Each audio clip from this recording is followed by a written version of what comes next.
자, 주인공이고요.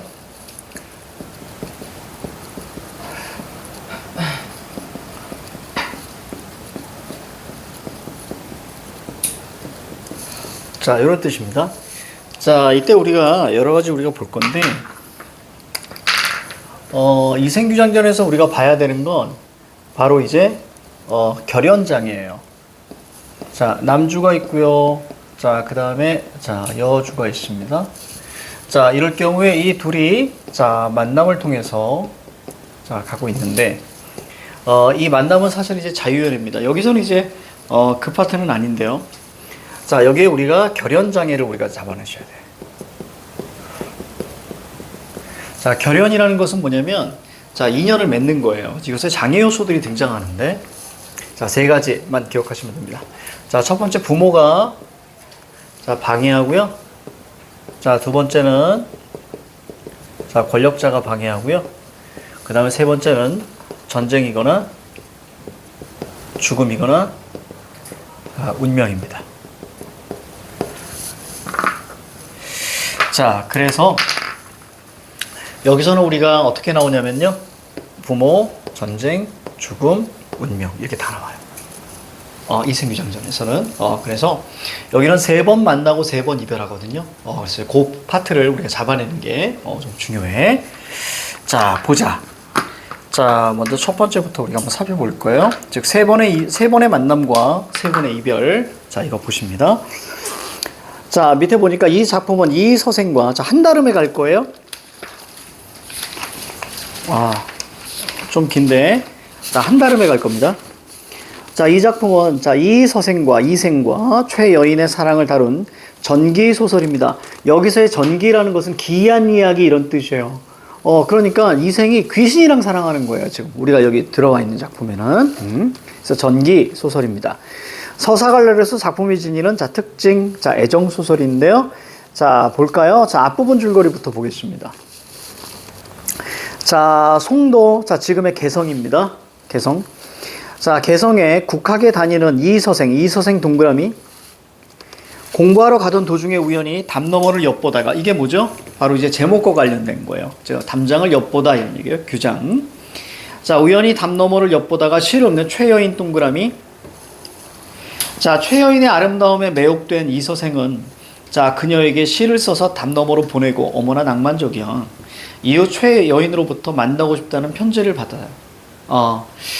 자, 그리고 두 사람은 시를 주고받으며 사랑에 빠집니다.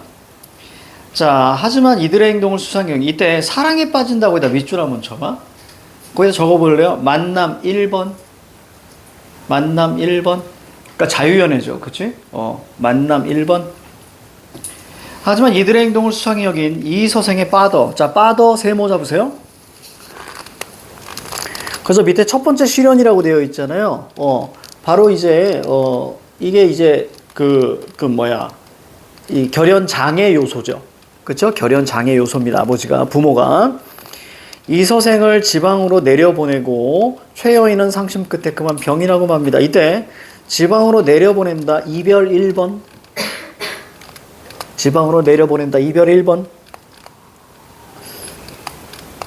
자, 이를 알게 된 최여인의 부모는, 자, 최여인의 부모 동그라미 잡으세요. 이서생과 혼인을 시키려고 하지만 이서생의 아버지는 이서생의 학업과 문벌의 차이, 즉 다시 말하면 이제 신분의 차이예요. 신분의 차이를 들어서 거절합니다. 그러나 최여인 부모의 설득으로 이서생의 아버지는 세상을 바꾸고 이서생과 최여인은 혼인하여 행복한 시간을 보냅니다. 혼인했다. 요거 밑줄 잡고요. 만남 2번. 자, 그러나 신축년에 자, 홍건적의 난 요거 세모. 홍건적의 난 세모. 자, 전쟁이죠. 자, 일어나서 양가의 부모는 물론 최여인은 죽게 되고, 여기다 밑줄, 최여인 죽게 됐다. 뭐죠? 이별 2번. 이별 2번. 그래서 간신히 이서생만 살아남습니다. 자, 그 다음 우리가 넘어가 볼게. 한편, 자, 이서생, 자, 동그라미 잡으시고요. 황폐한 들에 숨어서 목숨을 보존하다가 도적의 무리, 바로 이제 홍건적이죠.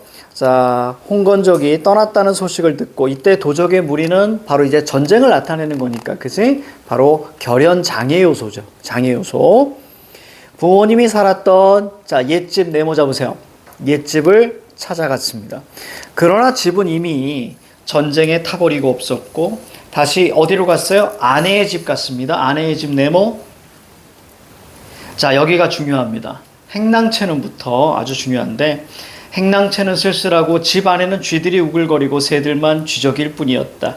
밑에 거기 폐허가 된 그 최여인의 집을 묘사했다 그랬잖아. 그지? 오른쪽에다 뭐라고 쓰시냐면, 자, 아니, 밑줄 쳐. 묘사부터 어디까지? 이서생의 슬프고 참담한 심정. 여기까지 밑줄 쭉 치고 별표 하나 하세요. 그러니까 배경 묘사를 통해서 바로 이서생의 마음을 보여줬니? 라고 묻는 선지가 꽤 많이 나왔어요. 배경 묘사를 통해서. 자, 그는 슬픔을 견디다 못해서 작은 누각에 올라가서 눈물을 거두고 길게 한숨을 쉬며 날이 저물도록 앉아서 지난날의 즐겁던 일들을 생각하니 완연히 한바탕 꿈만 같았다. 자, 이거와 관련된 사자성어 있죠. 한바탕 꿈만 같았다. 뭐라고 하죠? 하룻밤의 꿈.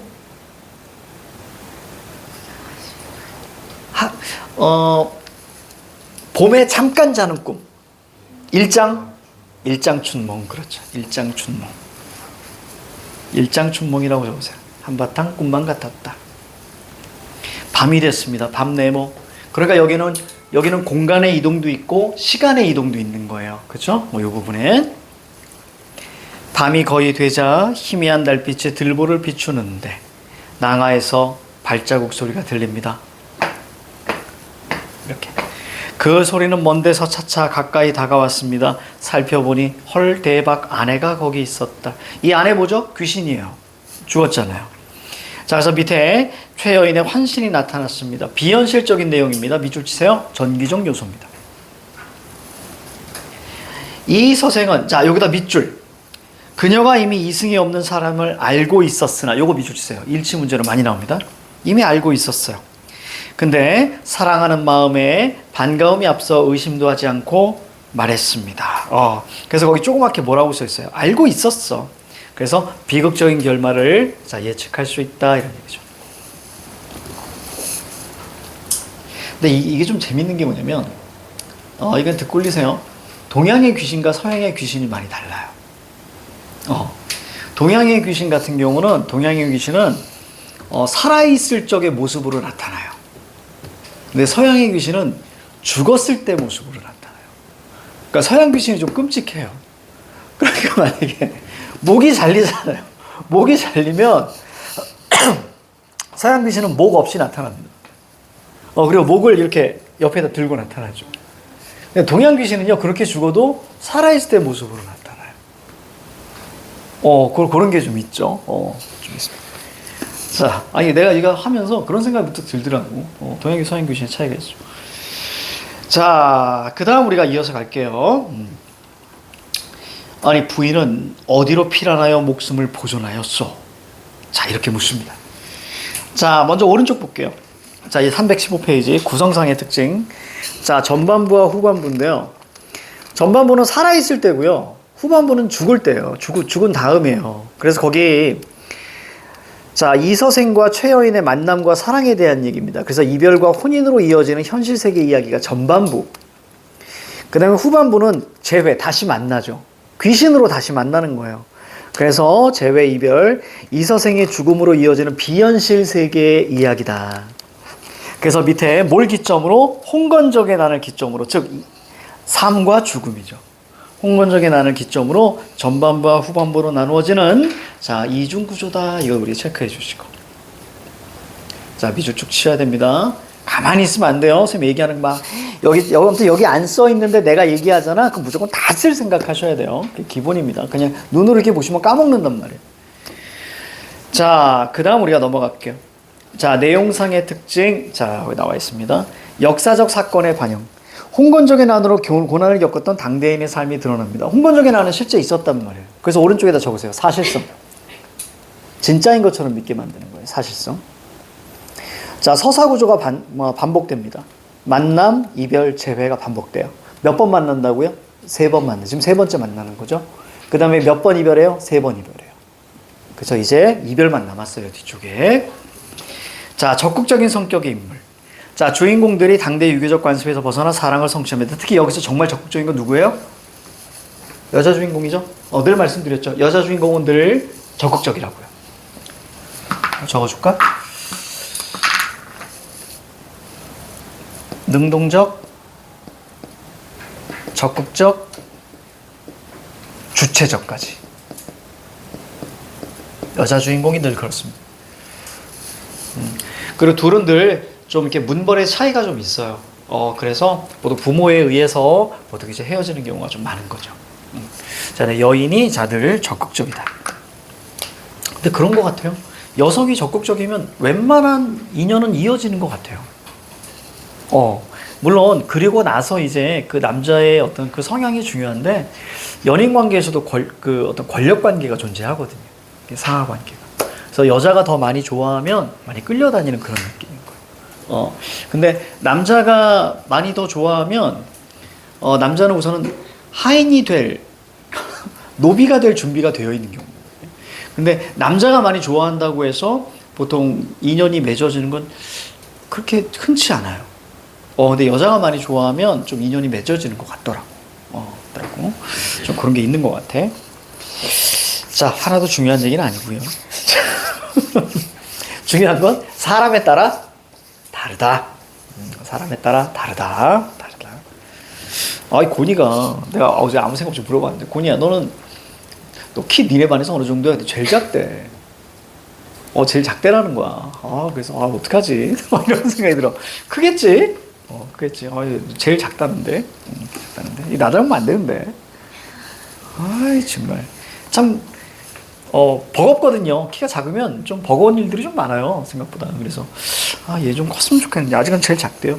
그래서 오늘 그 얘기하고 아무 생각 없이 그러면, 수영을 배우면 좀 좋을 텐데. 라는 생각이 드는 거야.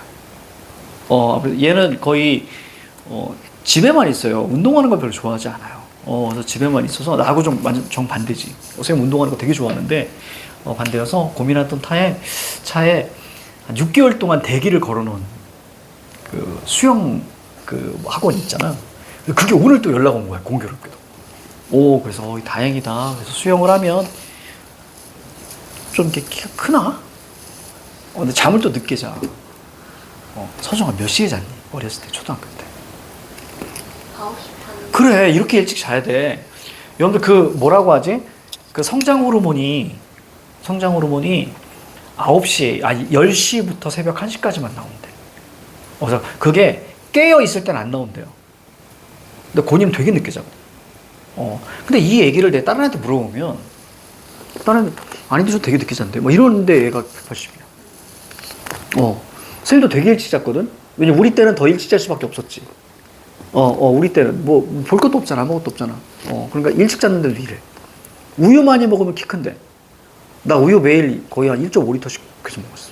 우유 배달했으니까. 우리가 남잖아. 정말 많이 마셨어. 물론 그렇게 마셨기 때문에 이 정도 컸다. 라고 얘기할 수는 있겠으나, 그럼 이제 그냥 후려치고 싶은 거야. 그냥 뭐 일찍 자든 뭘 하든 간에 그냥 유전인가? 복불복인가? 막 이런 생각이 들어. 한편으로는 또, 폐암. 폐암. 바비큐 일찍 준다고. 저기 일본에 장수마을 가면요. 막 100살 넘으신 분들이 하루에 막 한두 가지씩 막 태우셔, 막. 그러니까 이게 뭐야. 예전에 다큐멘터리 봤더니 SBS에서 채식 먹으면 장수마을 가는데 거기는 육식을 안 먹어. 채식만 먹어. 그래서 오래 산다는 거야. KBS에서 갑자기 육식 먹으면 또 오래 산대. 이게 뭐야. 이게 도대체 뭐 어쩌라는 얘기야. 그러다가 갑자기 MBC에서 골고루 먹어라. 그러니까 이게 어떤 생각이 드냐면 이게 참 어려워. 그러니까 이게 참 뭐가 정답은 없는 것 같기도 하고 탄 거 많이 먹으면 암 걸린다고. 탄 거 많이 먹으면 암 걸린다는 거야. 근데 사실 탄 게 맛있잖아. 선생님 그 삼겹살 완전히 진짜 과자처럼 굽거든. 맛있거든. 고니도 그걸 또 좋아해. 그래서 그럼 당연히 탄 거 먹을 수밖에 없고, 그러다가 이제 TV에서 어떤 기자가 되게 막 심각한 얼굴로 탄 거 먹으면 암 걸린다고. 그래서 보통 4톤 트럭에, 그러니까 2톤 트럭 8개 먹으면 암 걸린대요. 그냥 눈독 드는 생각이, 그걸 그냥 먹으면 배 터져 죽지 않을까? 라는 생각이 드는 거야. 그래서, 세상에 정답은 없는 것 같기도 하고, 그냥 복불복인 것 같고. 어려워. 정말 어렵다. 어떤 친구 보니까 키가 막 85야. 그래서, 너 아버지 크시니? 라고 했더니 또 걔는 또 아버지 어머니가 키가 되게 작으셔. 그러니까 이게 뭐야? 그래서 그냥 고민 안 하고 그냥 운명인가 막 여러 가지 생각이 드는데, 아무튼 키는 좀 컸으면 좋겠어. 그러니까 170은 넘었으면 좋겠는 거예요. 선생님 키 되게 작거든요. 아시잖아. 선생님 163이야. 되게 작어. 그래서 가끔 서정이가 이렇게 내려다보는 걸 느낀다니까. 딱 보면 서정이가 어디 뭐지? 선생님. 농담이에요. 그래서 그런 게 있다니까. 그래서 얘는 좀 키 좀 컸으면 좋겠는데 모르겠다 얘. 자, 아무튼 그래요. 자, 그렇습니다. 자, 이서생과 최여인의 만남과 이별인데요. 자, 첫 번째 만남, 이생 규장이죠. 담장을 넘어요. 그래서 사랑하는 사이가 되고요. 자, 바로 누구? 아버지, 이서생 아버지 세모 잡으세요. 자, 부모 때문에 이별합니다. 그 이별의 근거가 뭐죠? 학업과 문벌의 차이. 그쵸? 얘 공부해야 됩니다. 이런 거예요. 학업과 문벌의 차이. 자, 그다음에 두 번째, 최여인의 부모의 도움으로, 그러니까 최여인의 부모가 조력장거예요. 어떻게 보면. 두 사람이 혼인합니다. 이때 중요한 건 뭐냐면 되게 최여인의 적극적이에요. 왜냐면 시금을 전폐하거든요. 그래서 좀 적극적이고요. 홍건적에 난 세모 잡으시고요. 최여인이 죽음을 맞이합니다. 자, 이때 우리는 앞에서 봤듯이 비극적 결말을 암시할 수 있는데, 결국 이렇게 해서 고전 소설 같은 경우는 여러분들 재밌게도 대부분이 다 뭐죠? 해피엔딩이죠. 행복하게 끝나잖아요. 애정소설은 모두가 해피하지 않습니다. 애정소설은, 자,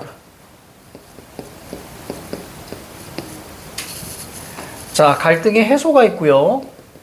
자, 그 다음에 심화가 있는데, 자, 해소라는 것은, 자, 뭐예요? 거기, 자, 유교라는 제도죠? 이 제도보다는 사랑, 이렇게 끝나는 거예요. 자, 이걸 말씀드리는 이유는 거의 내용상의 특징에서 세 번째 거 보세요. 주인공들이 당대 유교적 관습에서 벗어나. 그치? 결국 사랑을 성취하게 되는데, 물론 여기는 이제 만남에 대한 이야기지만 마지막 결말에서 이렇게 끝나거나, 그 다음에 심화 같은 경우는 뭐죠? 이건 비극적이에요. 둘 다 죽습니다. 둘 다 죽어요. 근데 둘 다 죽는 거에 대해서 많은 친구들이 이제 착각을 하게 되는 겁니다. 자, 그 착각은 이따가 말씀드릴게요. 자, 1번, 2번, 3번 있어요. 자, 시작.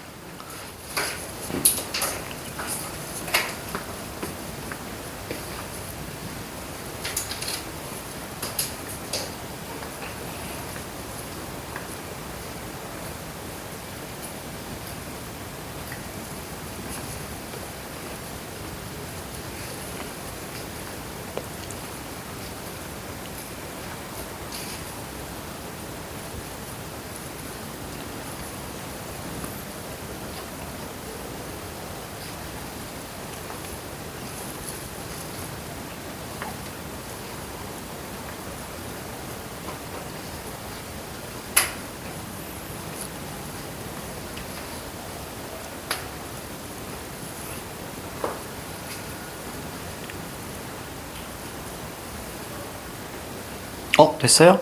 자, 보시면, 자, 1번의 정답은 3번이죠. 이거 틀리면 안 돼요. 왜냐, 앞부분 줄거리 송도라 그랬잖아요. 그죠? 송도. 송도. 자, 그래서 이렇게 됐고요. 자, 특히 1번의 역사적 사실. 자, 보시면 홍건적의 난. 자, 배경묘사 인물의 심정. 어느 파트였습니까? 거기 절정 가달락에서 세 번째 줄이죠. 행랑채는 쓸쓸하고 집안에는 쥐들이 우글거리고 새들만 쥐죽였다. 이 부분 중요합니다, 이거. 자, 그 다음에 3번에 중국 아니고요. 자, 우리나라입니다. 자, 4번에 작품 밖의 서술자. 인물의 심리에 대해서 얘기하고 있다. 전지적 작가 시점. 고전 소설은 뭐 다 전지적 작가죠. 자, 그 다음에 현실 세계 이야기와 비현실 세계 이야기로 구성되어 있습니다. 그래서 전반부, 후반부. 그렇죠? 비현실 세계니까 바로 전기성, 이것까지 알아두시고. 자, 2번 문제 내용 일치하지 않는 거 5번 이거만 치고 들어갈게요. 이서생은 자신 앞에 나타난 최여인의 환신을 통해서 최여인이 죽지 않았다는 사실을 알게 되었다. 아니죠. 죽은 것을 알고 있었다라고 얘기했어요. 3번 기억의 상황을 나타내는 한자성어 4번 일장춘몽입니다. 그냥 하룻밤의 꿈 정도로만 보시면 돼요. 원래는 낮잠이란 뜻인데 그냥 하룻밤의 꿈. 자, 316페이지 여인 동그라미. 자, 이서생 동그라미 되게 길어요. 그러면 말하기 방식이 여기서 늘 출제가 됩니다. 이 말하기 방식이 꽤 어려울 수 있으니까 자, 선생님이 하나하나 잡아드릴 거예요. 자, 우선 전체 흐름 왼쪽에다가 뭐라고 적으시냐면 인물 내력을 요약했다. 이게 가장 전체 큰 흐름 속에서 끌고 갈 거예요. 자, 여기 보면 대사를 통해서 자, 인물 내력에 적으세요.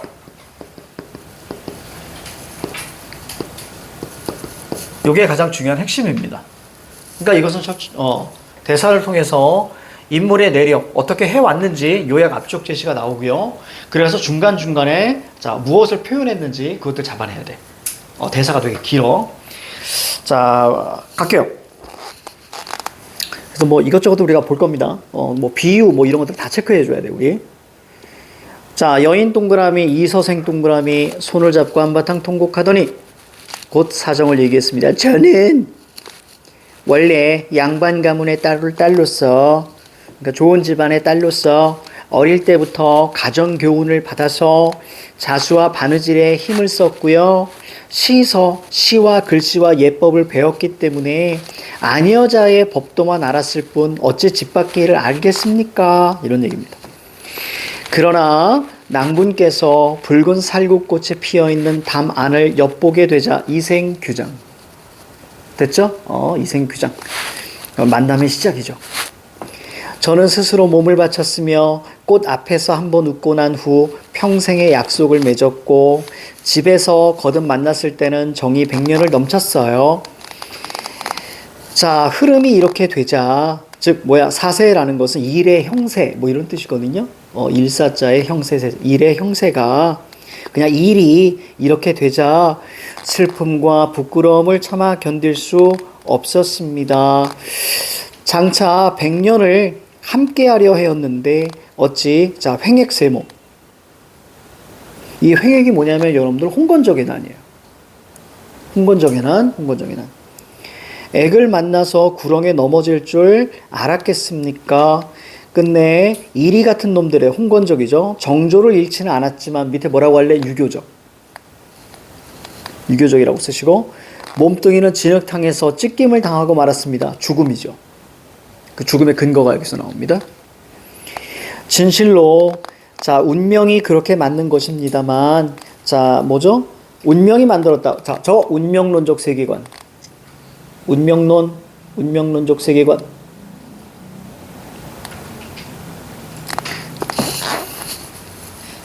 사람으로서는 차마 할 수 없는 일이었습니다. 저는 낭군과 궁벽한 산골에서 헤어진 후로 짝 잃은 새가 되고 말았던 것입니다. 짝 잃은 새 동그라미 뭐라고 쓸까? 거기다 비유라고 쓰세요. 비유 이런 것도 찾을 줄 알아야 돼. 집도 없어지고 부모님도 잃어버렸으니 피곤한 혼백에 의지할 곳 없음이 자 한스러웠습니다. 자, 의리는 중하고 목숨은 가벼웠기 때문에 쇠잔한 몸뚱이로서 치욕을 면한 것은 다행이었습니다만 무슨 뜻이에요? 정조를 지켰다 이런 뜻이에요. 유교적입니다. 정조를 지켰습니다마는 누가 산산조각이 난 제 마음을 불쌍히 여겨주겠습니까? 밑줄 한번 쳐볼래? 산산조각이 난 제 마음 밑줄 쳐봐. 추상의 구체화, 그치? 이런 걸 추상의 구체화라고 하는 거죠. 마음이 산산조각이 났다. 추상의 구체화. 다만 갈기갈기 찢어진 썩은 창자에만 자 한이 맺혀 있을 뿐입니다. 밑에 뭐 각골통한이라고 있네요. 뼈에 사무칠 원한 뭐 이런 뜻입니다. 뼈에 사무칠 한. 원한이 아니고 한 이렇게. 해골은 들판에 던져졌고 몸뚱이는 땅에 버려지고 말았으니 생각하면 그 옛날의 즐거움은 오늘의 이 슬픔을 위해 마련된 것이 아니었나 싶습니다. 흥진비례 알아두시고. 흥진비례. 흥이 다하면 슬픔이 온다 이런 뜻이에요. 흥이 다하면 슬픔이 온다. 흥진비례. 그러나 이제 봄바람이 깊은 골짜기에 불어와서 환신이 이승에 돌아왔어요. 자, 이거 환생이잖아요. 그죠? 환신이 자 돌아왔어요. 자, 이걸 우린 도교라고 합니다. 도교적이에요. 도교적. 도교적이라고 해보세요. 그럼 앞에 유교적 있었지. 그치? 도교적입니다. 자, 그 다음에 또 갈게요. 난군과 저와는 3세의 깊은 인연으로 3세 깊은 바로 뭐 전생, 현생, 내생. 따라서 이건 뭐예요? 불교적이에요. 불교적. 그러니까 여기는 유불선이라고 표현을 하거든요. 유교, 불교, 도교. 그래서 이걸 유불선이라고 해요. 유불선. 없나? 아, 오른쪽에 있으니까 적지 않으셔도 됩니다. 유교, 불교, 도교가 다 있어요. 유불선입니다. 오랫동안 뵙지 못한 정을 이제 되살려서 결코 옛날의 맹세를 저버리지 않겠습니다. 옛날의 맹세가 뭔데요? 바로 평생의 가약이에요. 그죠? 평생의 가약. 난군께서도 밑줄 쭉 쳐. 의도는 여기 있습니다. 난군께도 지금도 3세의 인연을 알아주신다면 끝내 곱게 모실까 해요. 허락해 주시겠습니까? 밑줄. 결국 무슨 얘기예요? 우리 다시 사귈래요? 자, 그런 얘기야. 그렇지? 아주 깔끔하죠? 그랬더니 이 서생이 기뻐서 미투! 이렇게 얘기합니다. 나의 소원이요. 밑줄. 하고는 서로 즐겁게 심정을 털어놓았고 이윽고 이야기가 자 집의 재산에까지 미치자 여인은 말했습니다. 조금도 잃지 않고 산골짜기에 묻어뒀어요. 아니 우리 두 집 부모님의 해골은 어디 있어? 버려뒀어요. 서로 쌓였던 이야기가 끝나고 함께하니 지극한 즐거움은 옛날과 같았다. 이튿날 앞에다 장면 전환. 여인은 여인 동그라미, 이서생 동그라미 함께 가서 매장한 곳을 찾으니 거기에는 금은 몇 덩어리와 재물이 약간 있었다. 그래요.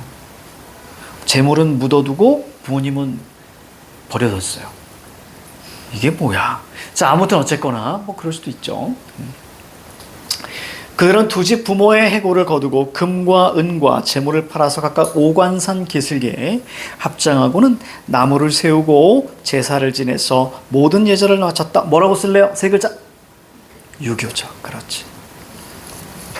세 글자 유교적.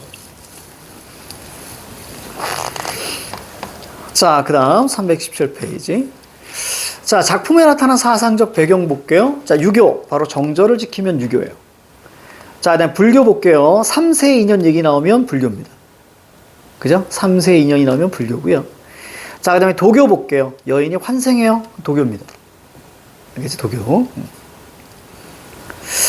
자, 작품에 나타난 전기성을 볼게요. 홍건적의 난으로 죽은 최여인이 환생하여서 자, 이서생과 재결합합니다. 자, 밑에 보니까 이승의 사람과 저승의 영혼이 만나 사랑을 나눈다는 점에서 전기성이 두드러집니다.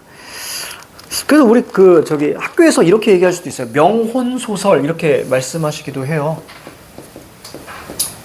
명혼 소설 이렇게 말씀하시기도 합니다. 귀신과 사랑하는 이야기예요. 명혼.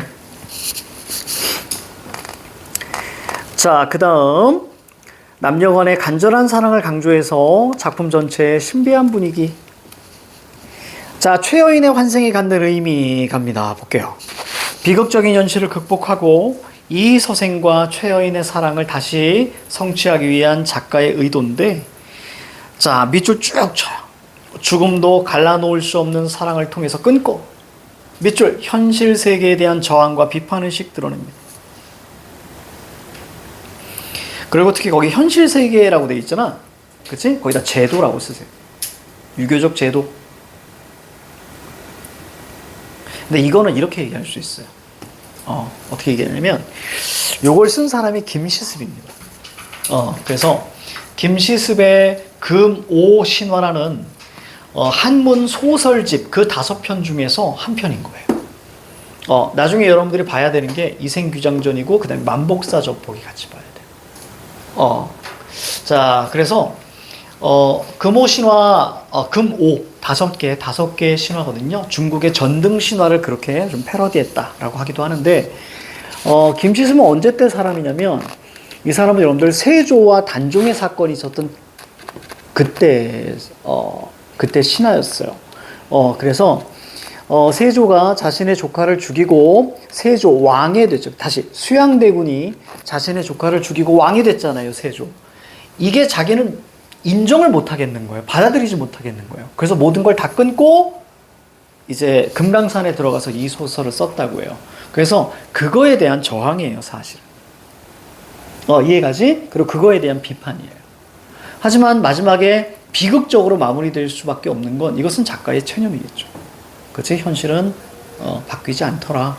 그래서 아주 재밌는 건 그랬던 그 왕의 후손들이 다 나머지 뒤에 있는 조선의 왕들이잖아요. 그치? 세조의 후손들이 다 왕이죠. 참 신기하지. 자, 오른쪽에 317페이지. 자, 4, 5, 6, 7 한번 풀어볼까요? 자, 시작.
자, 됐나요? 자, 4번에 자, 영상으로 표현하고자 할 때 계획한 내용으로 적절하지 않은 것은 일치 문제예요. 전화 5번입니다.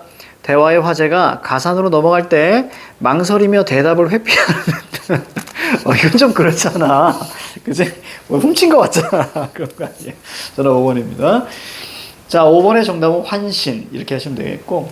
자, 6번의 정답은 자, 5번입니다. 왜 끝납니까? 끝나지 않았어요. 자, 7번에 A의 역할을 보니까 3세 2년이죠. 자, 바로 이제 거기 보니까 그렇죠. 평화로운 시절이 돌아왔다. 이 정도로 보시면 되겠네요. 그래서 우리 만나요. 자, 그런 얘기지. 그치? 자, 넘겨요. 자, 그 후 이 서생은 벼슬을 구하지 않고 아내와 함께 살게 되니 피란 같던 노복 하인들도 자, 모두 찾아왔습니다. 이 서생은 이로부터 자, 인간의 모든 일을 완전히 잊고서 친척과 손님의 길 흉사에도 문을 닫고 나가지 않았으며 거기에 우리가 두문불출이라고 있네요. 두문불출, 나가지 않았다. 늘 아내와 함께 식구를 지어 주고받으며 즐거이 세월을 보냈습니다. 어느덧 몇 해가 지난 어느 날 저녁에 자, 여인 동그라미, 자, 이서생 동그라미. 3번이나 가약을 맺었습니다만은 3번의 가약, 요거 밑줄 한번 쳐봐요. 자, 밑에 3개 나와 있죠? 처음 만났어요. 그리고 결혼했죠. 그리고 죽은 다음에 환신해서 다시 만났죠. 즉 3번의 만남을 이야기하는 거예요. 세상 일이 뜻대로 되지 않으므로 밑줄 쳐. 즐거움도 다하기 전에 슬픈 이별이 갑자기 찾아왔습니다. 자, 호사다마죠. 즐거운 일에는 그치? 마가 낀다. 뭐 이런 뜻이에요. 호사다마. 이런 것도 좀 뭐 흥진비례, 호사다마 다 비슷한 말이라고 생각하시면 돼요. 하고는 마침내 목매어 울었어요. 이 서생 깜짝 놀랐어요. 무슨 의미예요? 자, 여인은 대답했습니다. 저승길이요. 저승길 세모. 자, 바로 세 번째 시련이라고 되어 있죠. 자, 하느님께서 저와 낭군의 연분이 끊어지지 않고 또 전생에 아무런 죄가 없었기 때문에 이 몸을 환생시켜서 잠시 낭군을 베어 근심 걱정을 풀게 했던 것입니다. 그러나 오랫동안 인간 세상에 머물러 있으면서 산 사람을 유혹할 수는 없어요. 밑줄 쭉 쳐 여기까지.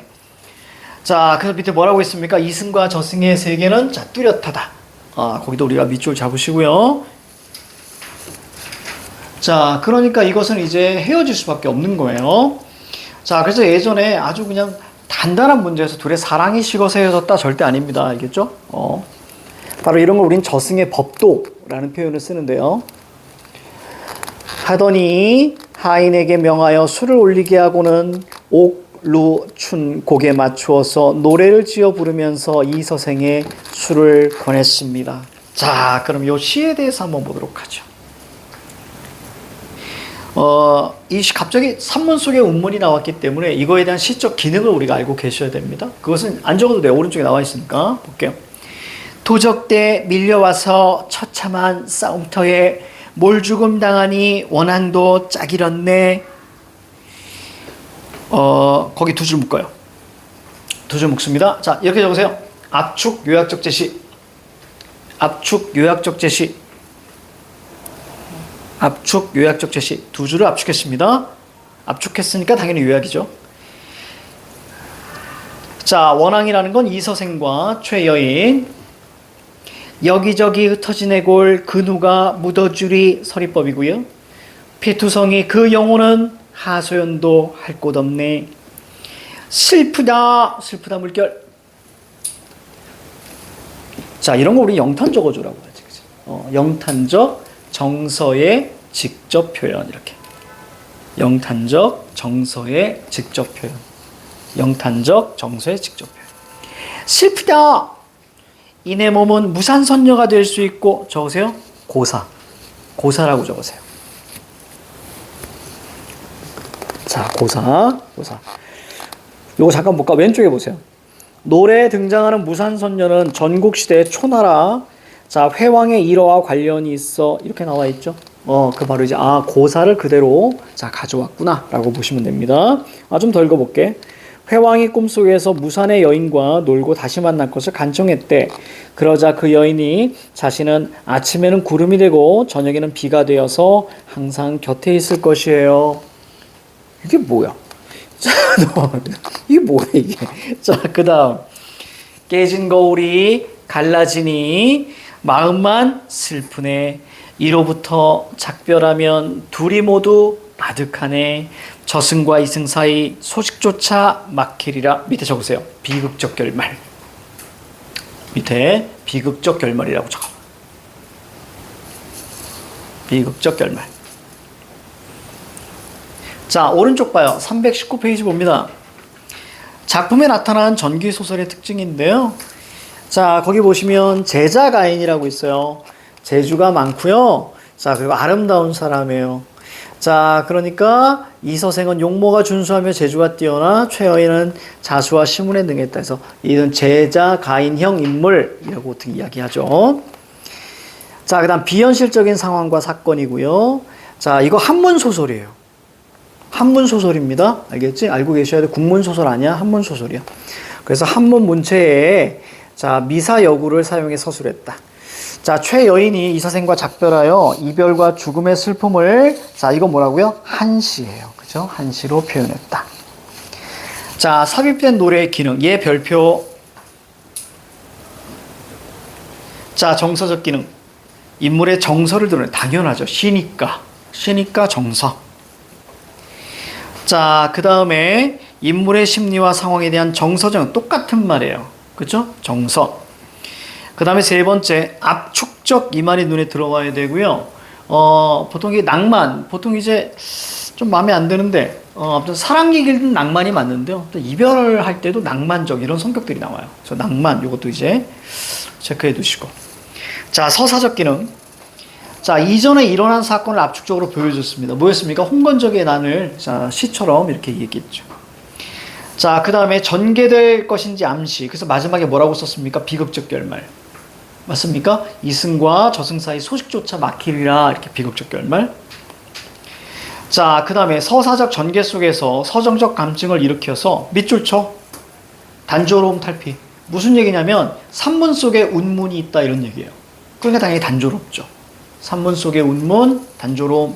산문 속의 운문, 단조로움. 회피, 탈피. 자, 그 다음 결말 부분에 나타난 작가의 생사관. 이승과 저승의 질서에 따라서, 자, 밑줄 이승과 저승의 질서. 요거 중요합니다. 이걸 이제 저승의 법도라고 합니다. 이 서생과 최연이 다시 이별할 수밖에 없는 상황이에요. 자, 밑에 파란색. 죽은 사람의 영혼은 이승에서 잠시 머물 수는 있겠으나 결국은 저승으로 가야만 한다는 작자의 생사관. 이거는요, 여기저기 우리가 만화에 많이 나와요. 내가 좋아하는 드래곤볼 같은 경우에도 딱 3일 정도만 이승에 머물 수 있어요. 허락을 받고. 그래서 환신하고요. 나루토라는 작품에서도 아마 그 3일 정도 머물 수 있어서 죽은 사람들이 막 살아나가지고 막 설치는 그런 게 있거든요. 그러니까 이게 어떤 동양 전체의 그런 세계관인 것 같아요. 오랫동안 있을 수 없다라는 거. 근데 그것이 뭐 3일일 수도 있고, 뭐 몇 년일 수도 있고, 뭐 그런 기간의 차이지, 어떤 반드시 갈 수밖에 없다는, 자, 그런 생사관을 가지고 있는 것 같아요. 자, 그 다음에, 자, 오른쪽에 8번, 9번, 자, 10번, 11번. 자, 이 정도. 자, 풀어봐요. 시작.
자, 8번 볼게요. 자, 이 글에 대한 감상으로 적절하지 않은 것은, 자, 뭐죠? 사랑입니다. 1번에는 사랑이 키워드고요. 자, 2번은 호사다마가 키워드죠. 그래서 좋은 일에는 마가 항상 낍니다. 자, 그 다음 뭐 저승의 법도 그렇게 나오는 거죠. 자, 3번에 보니까 이승에 환생할 수 있었던 이유를, 자, 구체적으로 밝혀서 사건 전개 개연성을 부여했다. 뭐였습니까? 거기 보니까 그 대사에 나오죠. 바로 왼쪽 대사에서, 그지? 저와 난군의 연분이 끊어지지 않았고 전생에 죄가 없었다. 그렇죠? 이 부분이죠. 자, 그리고 4번에 보니까 무산선녀 고사인용. 자, 그 다음에 5번에 최여인은 천상의 물건인 거울을 깨뜨려서 저승으로 돌아갈 수밖에 없는 내용 자체가 완전히 달라지는 거죠. 그렇죠? 그러니까 이것은 뭐냐면 비유적 표현이었단 말이에요. 비유적 표현. 그래서 저기 뭐예요? 바로 C 파트에 있습니다. C 파트. 깨진 거울이 갈라지니 뭐예요? 이별이에요, 그냥. 그렇지? 이렇게 보시면 되겠습니다. 자, 그 다음에 우리가 봐야 되는 게, 자, 9번에는 정답이 4번입니다. 자, 10번에는, 자, 노래 기능인데요. 1번, 이전에 일어났던 사건들을, 자, 요약 압축. 자, 그 다음에 사건 전개 암시. 자, 그 다음에 정서가 눈에 들어와야 되고요. 자, 서사적 전개를 일관되게 유지? 아니요. 산문 속에 운문을 삽입해서, 그죠? 단조로움을 회피했다. 단조로움을 탈피했다. 이렇게 이해하셔야지. 서사적 전개를 일관되게 유지했다. 이러면 안 돼요. 정답은 4번입니다. 자, 그 다음에 낭만적. 자, 요거만, 자, 눈에 들어오면 좀 될 것 같아요. 자, 최여인의 노래 1절에서, 자, 이서생과 최여인의 객관적 상관물이 되는 대상, 즉 마음을 어디에 넣었니? 그렇다면 바로 뭐냐면 원앙이죠. 그렇지? 어차피 의인법으로 사용됐으니까. 그렇지? 그럼 객관적 상관문. 원앙. 자, 넘겨요. 자, 마지막 파트입니다. 봐. 노래를 한 곡 부를 때마다 눈물에 목이 메어서 거의 곡조를 이루지 못했다. 이 서생도 또한 슬픔을 걷잡지 못했다. 자, 나도 차라리 부인과 함께 황천으로 갔으면 하오. 나 너랑 같이 죽을래. 어찌 무료히 홀로 여생을 보내겠소. 지난번에 난리, 홍건적의 침입을 겪고 난 후에 친척과 하인들이 각각 서로 흩어지고 돌아가신 부모님의 해골이 들판에 버려져 있을 때 부인이 아니었더라면 누가 능히 장사를 지내주었겠소. 거기에 우리가 당연히 고마움이죠. 그래서 고마움이 무조건 있고요. 그 다음에 또 하나 유교적입니다. 유교적이고 고마움, 이 두 가지가 키워드예요. 지금까지 이야기. 그리고 자, 인용이 나옵니다. 가로 묶으세요. 옛사람의 마음을 말씀에 부모님이 살아계실 때는 예절로서 섬기고 돌아가신 후에는 예절로서 장사 지내야 한다고 했는데 가로 닫으세요. 자, 인용입니다. 인용이라고만 적어주시고, 이런 일을 모두 부인이 실천했어요. 그것은 부인이 천성이 효가 있고 인정이 두터운 때문이니 감격해 마지 않았으며 스스로 부끄러움을 이기지 못했소. 밑에 밑줄 쳐요. 홍건적의 침입 시에 가족을 지키지 못한 것에 대한 자책감입니다. 부인 이승에서 오래 살다가 의도가 뒤에 나옵니다. 100년 후에 나랑 같이 죽읍시다. 이렇게 얘기하고 있죠. 왜 의도니까 체크하시고. 이때 여인이 대답합니다. 낭군의 수명은 남아있어요. 저는 이미 저승의 출석부에 이름이 실려 있으니 오래 머물러 있을 수가 없습니다. 자, 거기 위에 밑줄 쳐. 죽은 자는 저승으로 가야 한다는 당위성을 강조한다. 저기 여러분들 절에 가시면 이렇게 특히 대웅전이라고 해서 제일 앞에 있는 큰 절이 있거든요.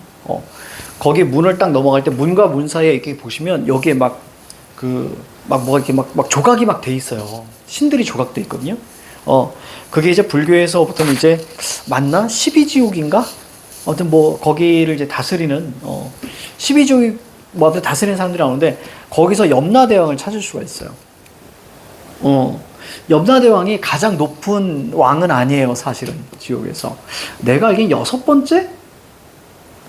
계급이 그 정도밖에 안 되는데요. 찾는 방법은 이렇게 막 무서운 얼굴 있잖아. 그럼 보세요. 그러면 여기 머리 위에 책 한 권 이렇게 있어요. 책 한 권 있어요. 그 책이 바로 저승의 명부예요. 그러니까 이름을 기록해 놓은 출석부예요. 쉽게 말하면. 이해가죠? 걔가 바로 염라대왕입니다. 염라대왕입니다. 만약에 염라대왕이 실제로 있다면 지금은 책은 아니겠죠. 탭. 지금은 탭이겠죠. 탭. 그래서 탭으로 다 되겠죠. 자, 그 다음, 넘어갈게요. 자, 만약 굳이 인간 세상을 그리워해서 미련을 가지면 저승의 법 세모, 저승의 법도가 있는 거예요. 위반됩니다. 그러면 어떻게 된다고요? 죄가 저에게만 미치는 것이 아니라 밑줄 쳐야 돼. 낭군님께서 허물이 미칠 것입니다. 그러니까 있을 순 있어. 그치? 하지만 있으면 어떻게 돼? 내가 사랑하는 당신에게도 죄가 미친다. 이런 얘기야. 그러니까 당신을 위해서 떠나는 거죠. 다만 저의 유골이 아직 그곳에 흩어져 있으니 장사 지내주세요. 이렇게 얘기합니다. 소망을 딱 드러냈어요. 두 사람은 서로 바라보며 눈물을 흘렸다. 잠시 후에 여인은 말했다. 굿바이. 말을 마치자 점점 사라져서 마침내 종적을 감추었습니다. 이런 거 다 전기성이죠. 이 서생은 아내가 말한 대로 그녀의 해고를 거두어 부모의 무덤 곁에 장사를 지내주었다. 그 후 이 서생은 아내를, 여기서부터 후일담입니다. 후일담. 아내를 지극히 생각한 나머지 병이 나서 서너 달 만에 그도 세상을 떠났다. 이걸 비극적 결말이라고 아셔야 돼. 마지막 두 줄이 아이들을 흔들어 놓습니다. 이 사실을 들은 사람들은 모두 슬퍼하고 탄식하면서 그들의 절개를 사모하지 않은 사람이 없었다. 긍정적으로 끝났잖아요. 어떻게 보면 느낌이. 그들의 절개를 사모했대. 이걸 가지고 여러분들 해피엔딩이라고 하시면 안 됩니다. 왜? 자, 갈등이라는 것은 얘들아, 욕망이 충돌하는 거야. 그지? 더 쉽게 얘기하면 욕망의 결핍이야. 이 두 사람의 욕망은 뭐였어? 사랑하는 거였어. 근데 이승에서 이 욕망이 맺어졌니? 안 됐지. 그러니까 이것은 비극적 결말인 거예요. 알겠습니까? 이렇게 이해하셔야 돼. 비극적 결말이야. 자, 이제 정리하기 볼게요. 자, 만남과 이별인데요. 자, 세 번째. 혹시 덥니? 더우면 쌤 에어컨 틀어줄게. 더운 사람? 잠깐 틀어줄까? 잠깐 틀고 이따가 끌까? 그러면? 너희들 더워 보여서.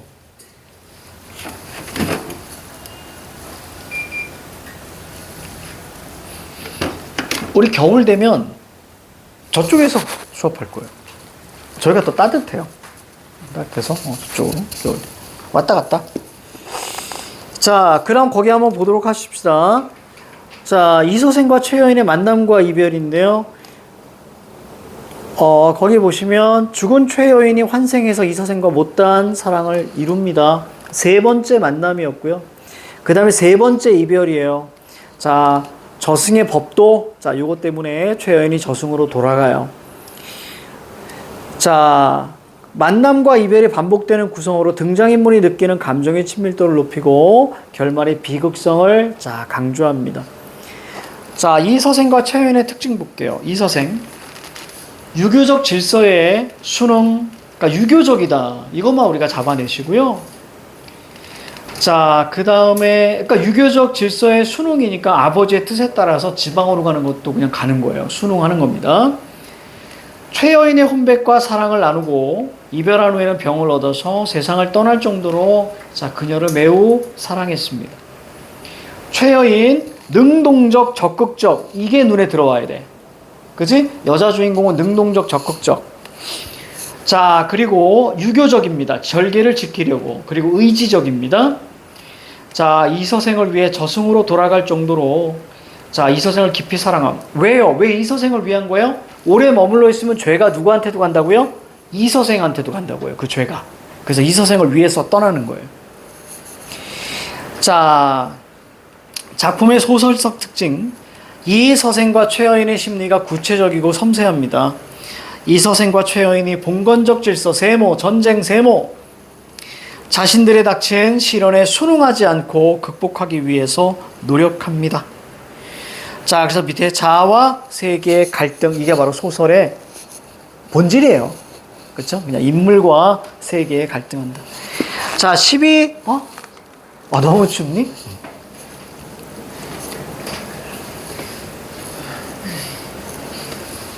여기 있구나. 계속 헤맸어. 얘를 좀 올릴까? 어머나, 이거 뭐야? 지금이 되게 높은가 봐, 온도가.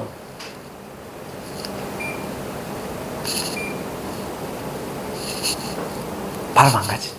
그치? 이렇게 있다가, 이제 금방 끝나니까, 이거하고 잡혀서 이따 또 끄자. 아직 온도 좀 낮춘 다음에. 다 더워하는 것 같아. 얼굴이 다 벌게져가지고. 쌤은 덥지도 않고 춥지도 않거든요. 쌤은 미지근해요, 지금. 딱 좋은데. 더워 보여서. 자, 왜냐면 이제 여러분들 막 이렇게 걷잖아. 그러면 덥다는 얘기거든. 자, 그래서, 자, 그 다음에 12, 13, 14 한번 풀어볼까요? 12, 13, 14 한번 풀어보자. 시작.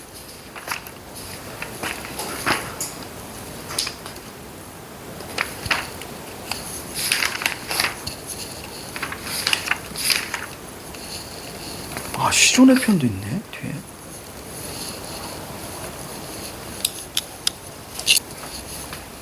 학교에서는 이제 여기 나가고 있을 것 같은데? 이생규장점? 그치. 그치, 딱.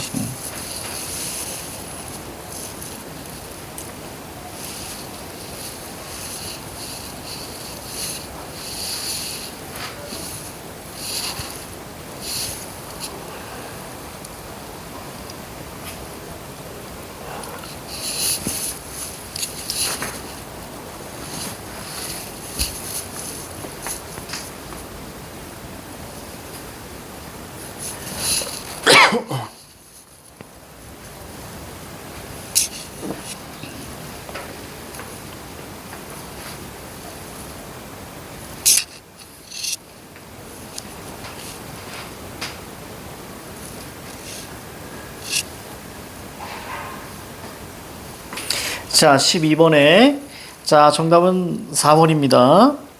그래서 비극적 결말은 이승의 삶을 중시하는 작가에게도 알 수 없어요. 알 수 없습니다. 자, 1, 2, 3, 5 좀 중요한데 자, 홍건적에 난 고난, 당대인의 현실이 자, 반영되어 있고요. 당대 현실. 그 다음에 생사를 초월한 사랑을 통해서 자아와 세계의 갈등. 자, 그다음 만남과 이별이 반복되는 구성은 바로 감정의 긴밀도. 자, 5번에 만일의 상황을 과정해서 죽은 자는 저승으로 가야 한다는 당연함을 자, 강조하고 있다. 자, 13번 볼게요. 최여인의 모습을 바탕으로 할 때 최여인을 소개할 내용은 가장 적절한 것은 사랑하는 자를 위해 스스로 저승에 정말 쌀데기 없는 문제네요. 그쵸? 원래 그냥 간단하게 이제 최 씨가 좀 이제 미인이나 좀 미남이 많아요. 자, 14번. A를 통해 알 수 있는 이 서생의 생각으로 자, 적절한 것은 자, 뭐죠? 3번에 보니까 더 이상의 난리를 걷지 않기 위해서는 최여인 너의 도움이 필요해. 자, 이건 아니죠? 자, 1, 2, 4, 5 여러분들이 아마 보셨을 겁니다. 넘겨요. 자, 거기 보면 자, 계속 반복되는 건데요. 자, 1, 2 정도 할게요. 1. 작품의 주요 사건과 관련 등장인물의 특징 가자. 자, 여기서는 여기 좀 중요해. 첫 번째 실현 아버지입니다. 그렇죠? 이서생의 아버지가 뭐 때문에 학업과 그다음에 문벌의 차이 그게 근거였습니다. 그래서 보내버렸고요. 자, 두 번째 실현 홍건적의 난이고요. 그 다음에 세 번째 실현 바로 저승의 명부의 법칙. 됐습니까? 요 정도만 우리가 잡아내면 돼요. 자, 밑에 이 작품에 최여인의 노래를 삽입한 이유가입니다. 이 작품에 삽입된 노래는 최여인이 밑줄 쭉 경험한 이전의 사건과 그녀의 처지를 압축적 제시. 여기까지 밑줄. 자, 그리고 떠나야만 하는 자 슬픔 밑줄 정서가 드러났고요. 이처럼 이 작품에서 노래는 함축적인 표현으로 등장인물의 심리를 효과적으로 전달하고 작품의 밑줄 낭만적 분위기 밑줄. 그 다음에 서사적인 사건 전개의 단조로움을 탈피. 그렇죠? 산문 속에 운문이 있다. 이렇게 이해하시면 돼요. 자, 그리고 나서 3 아래. 잠깐만요. 3 아래 볼게요. 전기적 요소를 활용한 이유. 자, 인물이 현실적 경험을 하게 함으로써 독자의 흥미를 높였다. 작품의 주제를 강조했다. 마지막 밑줄. 세계의 횡포에 맞서는 인물들의 대응 양상을 더욱 극적으로 드러나게 했다. 이 정도만 밑줄 치세요. 그러니까 자아와 세계의 어떤 충돌에서 적극적으로 나서는 그런. 자, 거기 오른쪽 그 설화 그거까지 하고 잠깐 쉬겠습니다. 거기 보시면 4번 갑니다. 4번. 4. 다음 설화 비교해서 이생규장전이 설화가 아니라 소설로 분류되는 이유를 자, 생각해 보자. 되게 단순해요. 그냥 정답은 하나예요. 심리가 구체적이다. 이게 정답이에요, 사실은. 훨씬 더 자세하고 구체적이라는 얘기예요. 밑에 이제 예시 답안에 자, 있는데요. 자, 가볼까요? 자, 먼저 핵심 정리부터 볼게요. 아니다. 먼저 요 작품을 보고 핵심 정리 보고 마무리합시다. 자, 작자 미상의 호원, 즉 뭐야? 호랑이의 소원 이런 뜻입니다. 호원, 호랑이의 소원.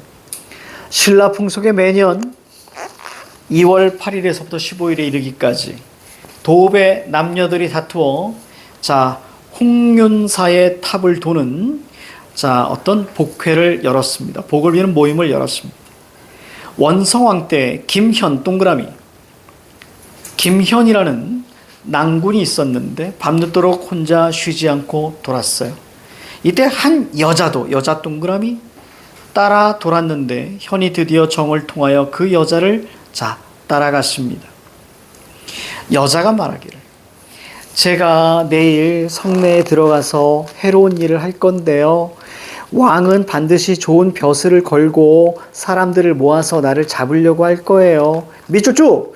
당신은 겁내지 말고 북쪽의 숲속에서 나를 쫓아오세요. 제가 기다리고 있겠습니다. 자, 밑줄. 다만 저를 위해 절을 지어서 좋은 업보를 얻게 해주신다면 여기다 밑줄. 이 여자가 호랑이거든요. 이게 호랑이야. 자, 낭군의 은혜로 알겠습니다 하고 드디어 서로 울면서 헤어졌습니다. 다음날 과연 사나운 호랑이가, 자, 호랑이 동그라미, 저 여자하고 엮어. 여러분들 이 호랑이는 한자어인 거 아시죠? 그죠? 아까도 말씀드렸죠? 범호, 그 다음에 플러스, 그 다음에 늑대랑, 이겁니다. 자, 성에 들어왔는데, 자, 당할, 사람이 없었다. 왕이 명을 내려서, 야, 호랑이 잡으면 내가 2급 벼슬 줄게. 이렇게 얘기합니다. 장관 자리 줄게. 김연이 이때 나가죠. 대궐에 나아가 아뢰어 말하기를 제가 할 수 있습니다. 그 단검을 들고 북쪽의 숲으로 갔고, 그죠? 여인이 시킨 대로 한 거예요. 그죠? 호랑이가 낭자로 변해서 웃으면서 말하고 있어요. 자, 어제 부탁했던 사연을 오직 난군께서는 잊어버리지 않으셨군요. 하더니 김연이 차고 있던 칼을 뽑아 스스로 목을 찌르고 쓰러지. 이동. 나 순간 울컥했어. 사랑하는 남자를 위해서 그런 거예요. 칼을 뽑아서 자기가 찌른 거예요. 자, 뭐야? 김연을 출세시키기 위해서 스스로 죽음을 택한 거예요. 이런 걸 이제 살신성인, 그렇죠? 살신성인. 그래서 몸을, 자, 희생해서 인을 이룬다, 뭐 이런 뜻인데요. 그러니까 희생이란 뜻이에요. 희생. 쓰러지니 호랑이였습니다. 그 후 김연이 벼슬길에 오른 뒤에 서쪽 냇가에 절을 짓고 그 이름을, 자, 호랑이가 소원했던 절, 그죠? 호원사라고 했습니다. 그래서 거기 뭐라고 써 있어? 사원, 절이거든요. 사원 건립의 내력, 요거 밑줄쳐. 그래서 이 녀석을 뭐라고 하냐면, 왼쪽에 핵심 정리, 사원 연기설화라고 하는 거예요. 알겠죠? 사원의 기원이 어떻게 됐는지를 밝히는 설화라는 뜻이에요. 그래서 굳이 얘기한다면, 여러분들 설화에는 신화, 전설, 민담이 있거든요. 근데 전설만의 특징은 뭐냐면, 반드시 증거물이 있어야 돼요. 그래서 거기 나와 있는 호원사라는 그 절 있죠. 그 절이 바로 증거물이 되는 거예요. 알겠지? 즉, 여기에 전해 내려오는 전설입니다. 뭐 이런 얘기야. 사원 연기 설화. 불교적이고요. 기이한 이야기, 전기적입니다. 자, 주제, 김연과 호랑이 여인의 사랑. 특징, 호랑이를 의인화. 그렇죠. 그 다음 밑줄 잡으시고요. 변신형 설화 모티프. 그 다음에 전기성. 이렇게 나와 있죠. 그러니까 앞에 우리가 이생규장과 이거에 비교해보면, 그냥 되게 이거 훨씬 더 단순하죠. 많이 압축된 부분이죠. 근데 우리가 앞에는 이생규장에는 어떤 인물의 심리가 구체적이고 섬세하단 말이야. 그렇지? 그렇게. 자, 밑에 예시답안 오늘 마무리하죠. 자, 이 두 작품은 모두 일상적 세계를 초월하는 남녀의 지극한 사랑을 다루고 있으며 전기적 사건 전개 양상이 나타납니다. 그러나 호원과 달리, 자, 밑줄 쭉 이생규장전에서는 인물들의 심리가 보다 구체적으로 그려지고 인물들이 실현에 극복하기 위해 노력합니다. 그래서 소설의 본질, 바로 뭐죠? 갈등. 이 갈등이라는 소설 갈래의 특징을 이생규장전이 훨씬 더 선명하다. 이렇게 마무리하시면 됩니다. 자, 잠깐 쉴게요.